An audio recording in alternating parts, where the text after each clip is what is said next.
In this video, I'll show you how to print in color in Google Docs. Ensure you subscribe and turn on the bell notification to this channel for lots of educational guides and contents like this. At first, head over to your Google Chrome browser, right? Click on these dotted icons. Open your Google Docs, right? Open it.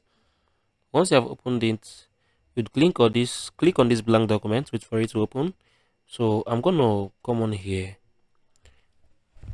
I'll just type how to edu is an educational YouTube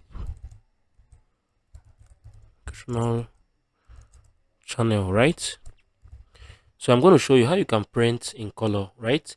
What you need to do once you're done with this, you would click this print icon, right? Click on it.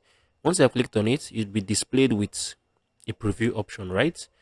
So you can see this how to edu is an educational channel. So you come on here, you can choose the color of your choice, either black and white, or colored, right?